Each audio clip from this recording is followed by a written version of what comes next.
Good morning friends.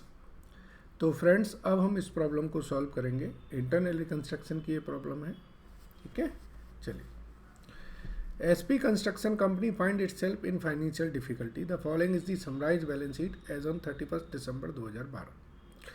Share capital दे रखी है, प्रेफरेंस शेयर कैपिटल है, डिवेंचर्स हैं, लोन डायरेक्टर से ले रखे हैं, trade payable, bank overdraft, interest on debentures भी है। एसेट साइड में land, building, equipment, goodwill, investment, inventory, trade receivable and profit and loss का डेबिट बैलेंस भी है। ऑथराइज कैपिटल दे रखी है इन्होंने। ठीक है। During a meeting of share holder and director it was decided to carry out a scheme of internal reconstruction. The following scheme has been agreed. अब क्या स्कीम एग्रीड हुई है इसको देख लेते हैं।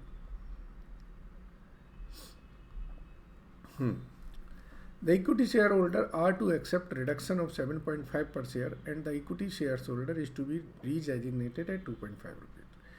The equity shareholder are to subscribe for a new share on the basis of 1:1 at a price of 3, मतलब 50 पैसे का उसमें प्रीमियम भी आएगा। Okay. The existing 7,000 preference share are to be exchanged for a new issue of 3,500 8% cumulative preference shares of 10 each and 14,000 equity shares of 2.5 each. Okay. The debenture holder are to accept 2,000 equity shares of 2.5 each in lieu of interest payable. The interest rate is to be increased to 9.5%. Further, rupees 9,000 of this 9.5% debentures are to be issued and taken by the existing holder at rupees 90 for rupees 20. Okay. मतलब 10 रुपये की इस पर discount है। ठीक है। 6,000 of the director loan is to be credited. The balance is to be settled by issue of 1,000 equity shares of 2.5 each. Okay. Goodwill write off करनी है। इन्वेस्टमेंट जो है वो सोल्ड कर देना है। ध्यान, ये सोल्ड है, ध्यान रखिए। एक एक करके ख़त्म करेंगे। बैंक ओवरड्राफ्ट को रीपे कर देना है। 46,000 को हम ट्रेड पेबल को देंगे, बाकी हम क्वार्टरली इंटरवल में देंगे। 10% of the trade receivable write off करनी है, बाकी एसेट्स में ये चेंज आ गए। It is expected that due to change condition and new management operating start profit will be earned at the rate of 50,000 per annum after depreciation but before interest and tax. Okay, ये expected है। Expectation की हम balance sheet पर क्या impact डालेंगे, तो कोई entry नहीं होगी। Due to loss brought forward, it is unlikely that any tax liability will arise until 2014. You are required to show up the necessary journal entry to give the reconstruction and prepare balance sheet of the company. तो friends आपने देख लिया, बहुत simple सी problem है, but इसमें बीच बीच में उन्होंने कुछ कुछ ट्विस्ट डाले हैं। उन ट्विस्टों पे अपन ध्यान देंगे। जैसे एक डिवेंचर पे दिया उन्होंने कि भाई 10 रुपये की डिस्काउंट है। ठीक है ना। 90 रुपये का शेयर 100 रुपये में ले जा रहा है, तो मतलब इसका मतलब है कि 10 रुपये डिस्काउंट में जाएगा। ठीक है, चलिए करते हैं। तो सबसे पहले हमें जनरल एंट्रीज बनानी है, तो हम जनरल एंट्रीज बनाएंगे। बैलेंस शीट इसके बाद। सो यहाँ लिखें जनरल एंट्रीज।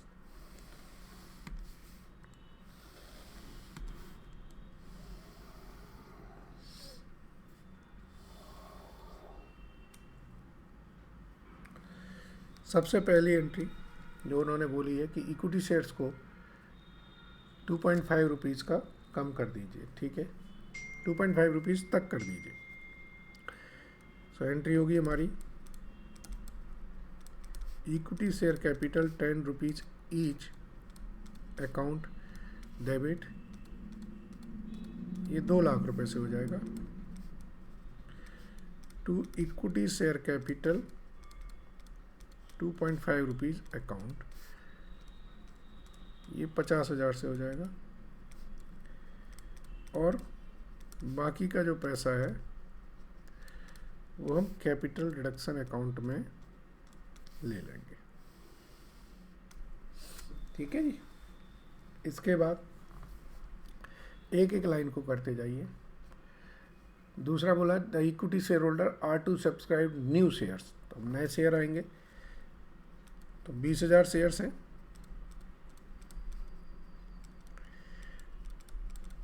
तो 20,000 शेयर की एप्लीकेशन आएगी। तो bank account debit to equity share capital to security premium. 3 रुपये पे आएंगे ना। चलिए ठीक है जी, अब आगे पढ़े। द एग्जिस्टिंग 7,000 प्रेफरेंस शेयर्स जो हैं उनको हमें 3,500 तो नए शेयर देने और 14,000 की इक्विटी शेयर देंगे। ठीक है, सो अब हम लिखेंगे 5% preference share capital account debit to 8% preference share capital to equity share capital, और ये इक्विटी शेयर कैपिटल ये 2.5 रुपीज़ की है, तो ये 70,000। ठीक है, चलिए आगे बढ़ते हैं। अब पहले 3 एडजस्टमेंट हो चुके हैं, ध्यान रखिएगा, ये हमने कर दिए हैं।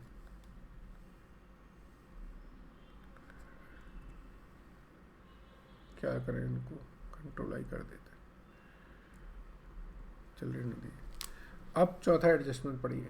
Debenture holders are to accept 2,000 equity shares of 2.5 each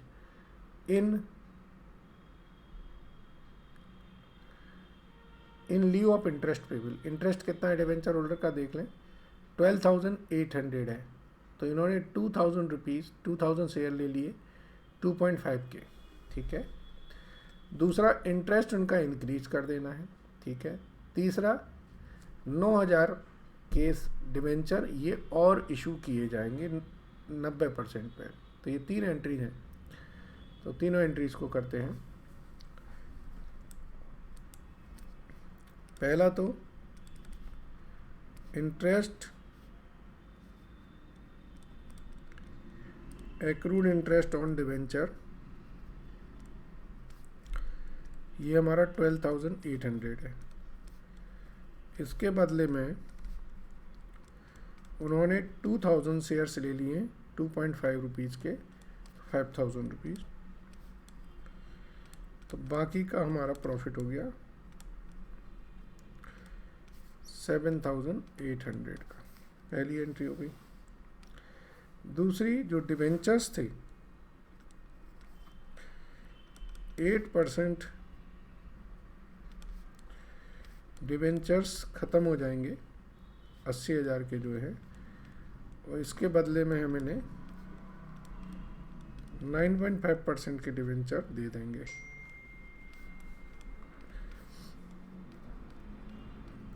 ठीक है,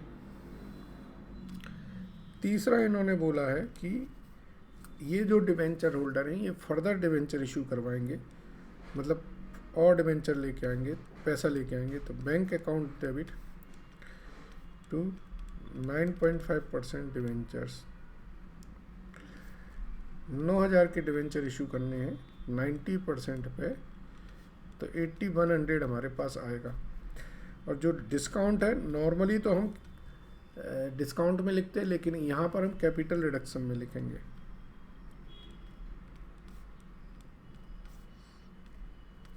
जो डिस्काउंट है वो हम कैपिटल रिडक्शन में लिखेंगे। ठीक है, चलिए नेक्स्ट चलते हैं। अब 4th नंबर एडजस्टमेंट भी कर दिया हमने। 6,000 of the director loan is to be credited, balance to be settled by issue of equity share. तो डायरेक्टर का लोन हम देखें कितना है, 16,000 रुपये। 10,000 रुपये तो उन्होंने 6,000 रुपये तो उन्होंने कह दिया कि चलो हम छोड़ देते हैं, और बाकी का हमें शेयर दे दीजिए। ठीक है, और शेयर कितने पे दे दीजिए, 1,000 शेयर दे दीजिए मात्र। ओके, तो 7th number, director loan account debit होगा 16,000 से टू कैपिटल रिडक्शन अकाउंट में जाएगा 6,000 टू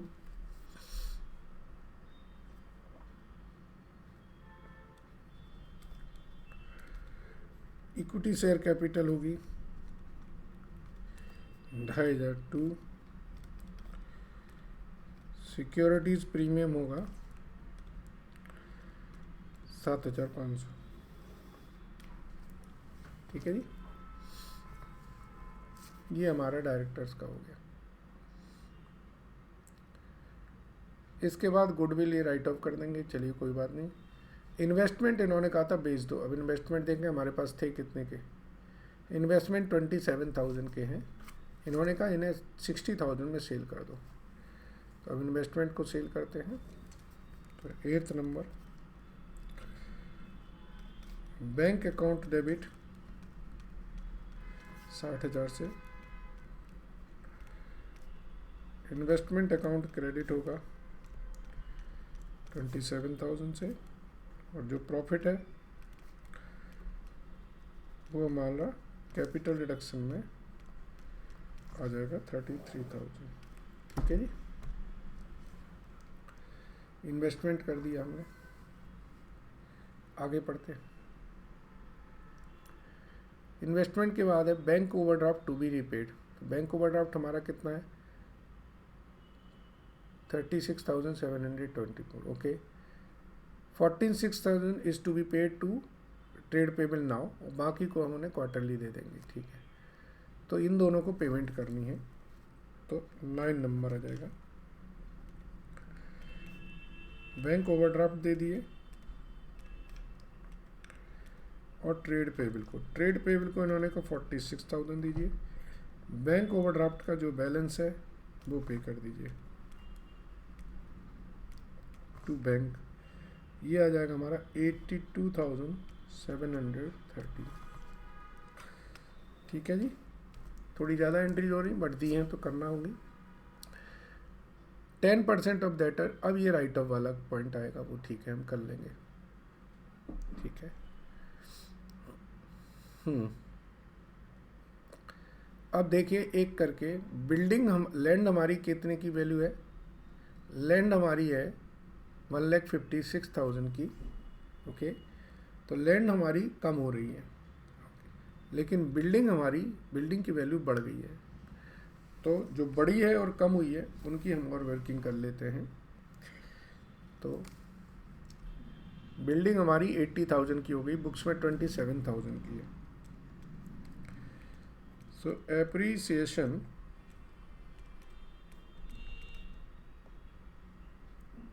इन बिल्डिंग, एंट्री क्या करेंगे हम, building account debit to capital reduction account, ये अमाउंट आएगी 52,754। 80,000 की हो गई ना,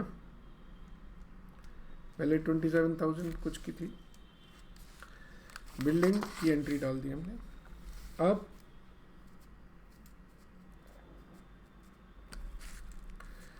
जनरल एंट्रीज हमारी बनेंगी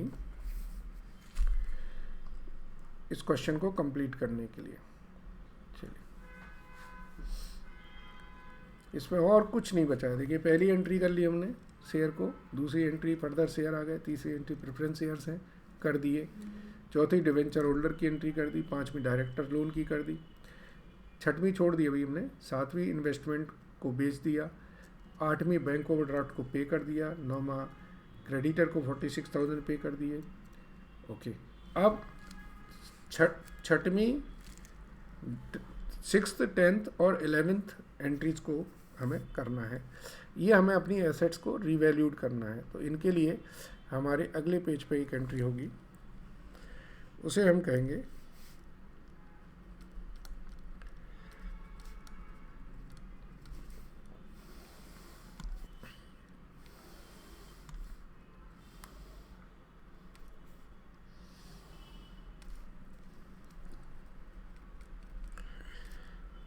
कैपिटल रिडक्शन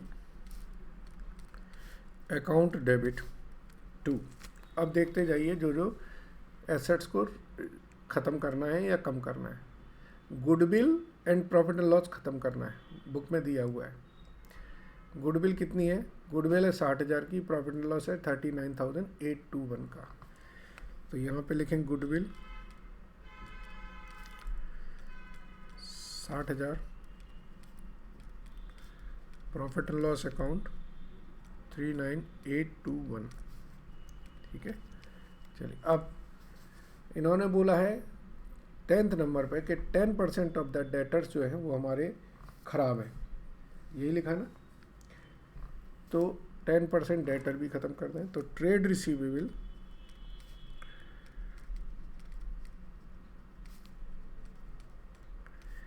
ये 6th एंट्री है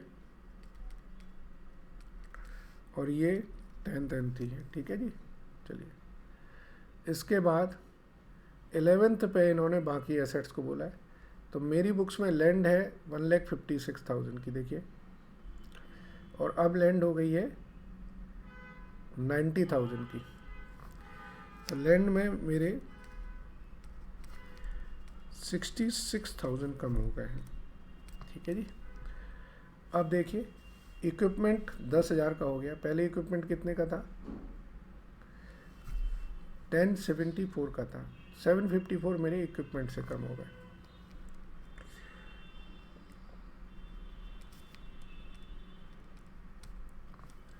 और नीचे इन्वेंट्री 50,000 की है और यहाँ पर 1,20,000 की थी। तो 70,247 ये मेरे इन्वेंट्री से ख़त्म हो गए। ठीक है जी, अब आप देखिए कि आपके पास कैपिटल रिजर्व में बैलेंस कितना है। ठीक है, कैपिटल रिजर्व का बैलेंस निकालें और उसके बेसिस पर ये एंट्रीज होंगी। तो इसके कैपिटल रिडक्शन वर्ड यूज़ होना चाहिए, हम कैपिटल रिजर्व बोल रहे हैं गलती से। कैपिटल रिडक्शन का एक वर्किंग नोट में अकाउंट बना लें, अभी तक का जो आपके पास आया है। ठीक है जी, चलिए कैपिटल रिडक्शन का एक अकाउंट बना लें। आप एक नंबर से एंट्री से देखते जाएं आपको क्या क्या मिला है। 1,50,000 हमारे पहली एंट्री से आए थे, 7,800 चौथी एंट्री से आए थे। तो यहाँ पर 1,50,000, 7,800, फिर हमारे पास 900 हमारे छठवीं एंट्री में डेबिट हुए हैं। तो 900 ये पहली एंट्री, ये चौथी एंट्री, ये 6th एंट्री में हुए। ठीक है जी, अभी वर्किंग नोट है इसलिए कोई ऐसी दिक्कत नहीं है। इसके बाद और देखें 6,000 आपको 7th एंट्री से मिले और 33,000 आपको 8th एंट्री से मिले। 6,000, 33,000। इसके बाद जो आपकी लैंड की अप्रिसिएशन हुई थी उससे भी पैसे मिले थे। ठीक है, ओके। तो ये आपका टोटल है 2,49,554। तो यहाँ बचेगा 2,48,654। ठीक है, 900 कम करके ये बैलेंस आया। इसमें जो भी अब बैलेंस बचता है वो बैलेंस हम कैपिटल रिजर्व में ट्रांसफ़र करेंगे। This comes to 4763। Okay okay, now friends आप समझ गए कि अब हमने सारी जनरल एंट्रीज पास कर दी हैं। तो लिख देंगे being assets revalued and balance transfer to capital reserve. ठीक है जी, अब हम एक काम करते हैं, ज़रूरत नहीं होती है बट हम एक बैलेंस शीट हॉरिजॉन्टल बना लेते हैं आफ्टर रिकंस्ट्रक्शन की। इसका फ़ायदा क्या होता है, अगर आप ये बना लें एक तो आपको ये पता चल जाएगा कि मेरी पूरी बैलेंस शीट टैली हो गई है, ठीक है। और फिर आप जब इससे शेड्यूल 3 की बनाएंगे तो जल्दी बन जाएगी। चलिए, तो अब इस बैलेंस शीट के जो आपके ऊपर बैलेंस शीट दी हुई है इसी में देख लें, एक एक करके लिख दें। लैंड आपकी हो गई है 90,000 की,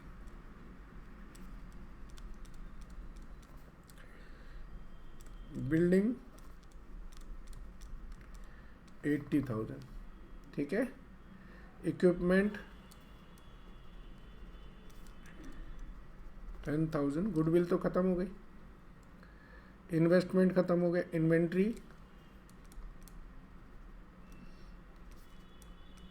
50,000 की।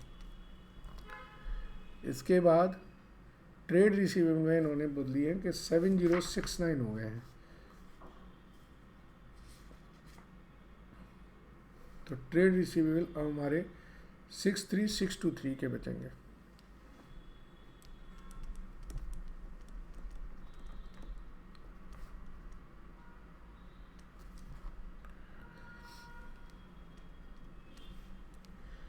और अब कैश एंड बैंक बैलेंस को मैच कर लें। कैश एंड बैंक बैलेंस में हमारे पास पहले कुछ नहीं था, अब देखिए क्या क्या आया है। सो पहली एंट्री में जाएं, कुछ नहीं है। दूसरी एंट्री में 60,000 आए हैं,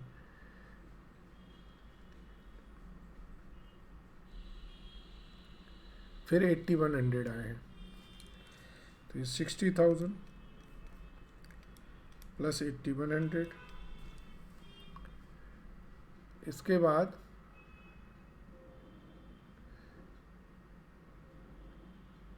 60,000 फिर आए हैं,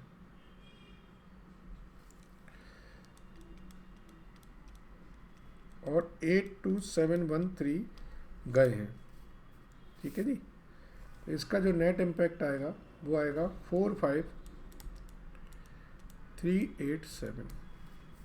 चलिए, अब हम शेयर्स की बात कर लें। इक्विटी शेयर कैपिटल, चलिए बैलेंस शीट में और देख लेते हैं।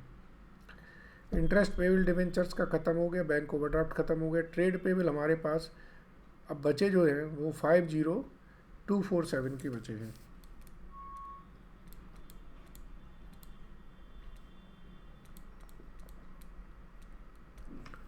ठीक है जी। डायरेक्टर लोन ख़त्म हो गया। डिवेंचर्स में हमने अब हमारे पास 9.5% डिवेंचर हो गए हैं 89,000 के, पता है ना आपको, 9,000 के इन्होंने और अप्लाई किए थे। प्रेफरेंस शेयर्स में हमारे प्रेफरेंस शेयर हो गए हैं 35,000 के, और ये प्रेफरेंस शेयर हो गए अब 8%।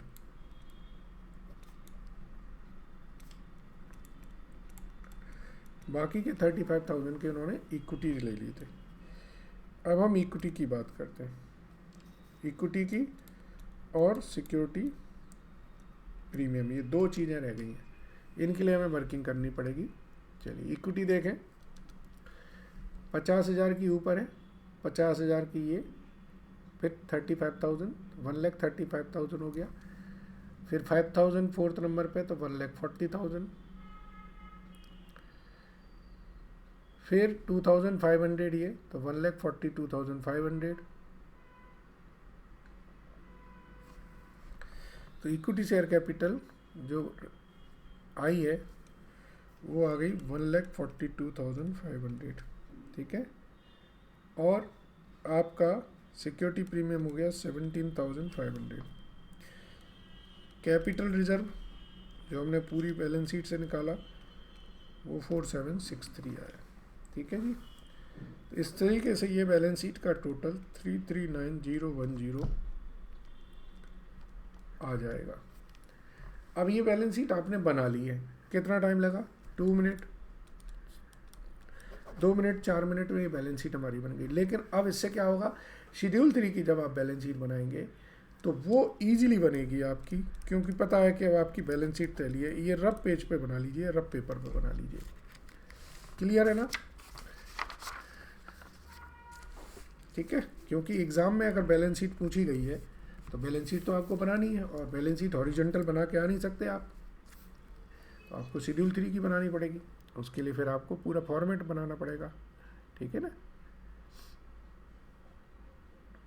चलिए अब शेड्यूल 3 की बैलेंस शीट बनाते हैं।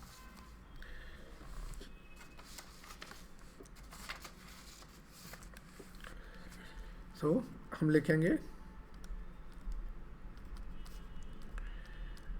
बैलेंस शीट ऑफ जो भी कंपनी है एज ऑन मार्च, ये जरूर लिखना है after reconstruction.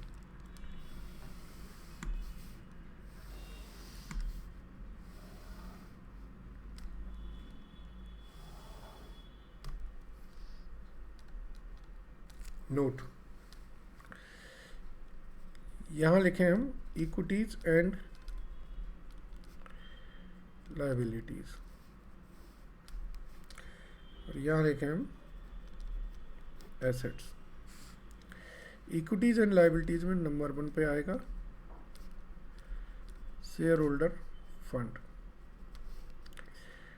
Share holder fund में share capital, reserve and surplus, ठीक है जी।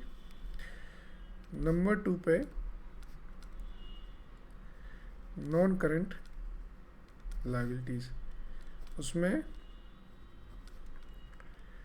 लॉन्ग टर्म बोरोइंग आ जाएंगे, और लॉन्ग टर्म बोरोइंग में आपको पता है ये 9% डिवेंचर्स ही आएंगे। नंबर 3 पे है करंट लायबिलिटीज। करंट लायबिलिटीज में ये आपके जो है वो ट्रेड पेबल आ जाएंगे, ठीक है जी। और तो कुछ है नहीं इसमें। चलिए इसके बाद ये टोटल आ जाएगा। एसेट्स में नंबर 1 पे आएगा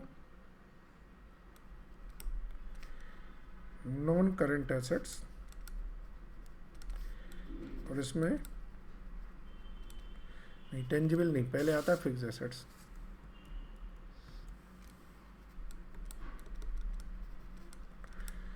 फिक्स एसेट्स उसके अंदर आएगा टेंजिबल। नंबर 2 पे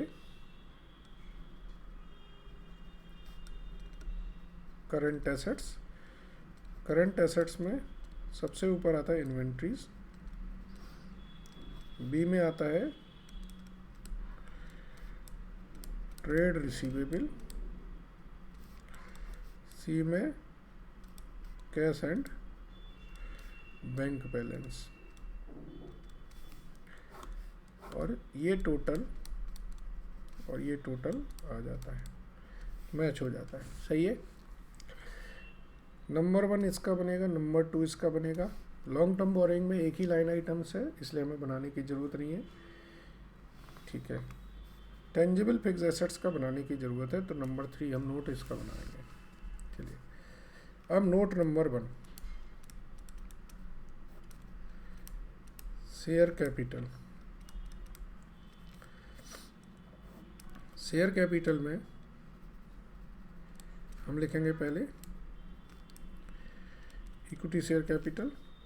इक्विटी शेयर कैपिटल हमारी आई थी कितनी, आपको पता है 1,42,500, तो ये हमारे 57,000 shares at the rate of 2.5 each,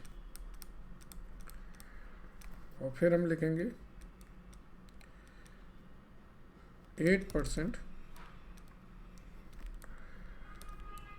preference share capital, तो ये 3,500 शेयर्स हैं 10 रुपये के, 35,000, तो ये टोटल आ जाएगा 1,77,500, ठीक है जी। Yes. Note 2 reserve and surplus. Reserve and surplus में हमारा कैपिटल रिजर्व है 4763, और सिक्योरिटी प्रीमियम हमारा 17,500, तो 22,263 हमारा ये रिजर्व एंड सरप्लस आ जाएगा। 89,000 हमारे ये आपके, और ट्रेड पेबल में 50,247, तो 339,010। सही है, यस। अब नोट नंबर 3 मैं यहाँ बना देता हूँ। एक्चुअली मैं इसलिए बना देता हूँ जिससे आपको विजिबिलिटी मिले। ये फिक्स एसेट्स का है। फिक्स एसेट्स में ये टेंजिबल में एक आपकी है लैंड 90,000 की, बिल्डिंग 80,000 और इक्विपमेंट 10,000। टोटल हो गया 1,80,000। ठीक है जी। इन्वेंट्रीज इन्होंने बताया था 50,000 की हैं। ट्रेड रिसीवेबल में 63,623। इसके बाद एक नोट इसका भी बना दीजिए, नोट नंबर 4। ये आएगा आपका कैश एंड बैंक बैलेंस का। ठीक है। इक्विटी शेयर से हमको 60,000 मिले, डिवेंचर से 81,000, सेल ऑफ इन्वेस्टमेंट से 60,000, बैंक ओवरड्राफ्ट कितना था 36,713,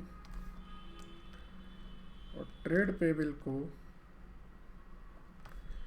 46,000 दिए। तो इनका बैलेंस आएगा हमारा 45,387। तो 45,387 339010। ठीक है ना फ्रेंड्स। तो कैसी लगी ये बैलेंस शीट?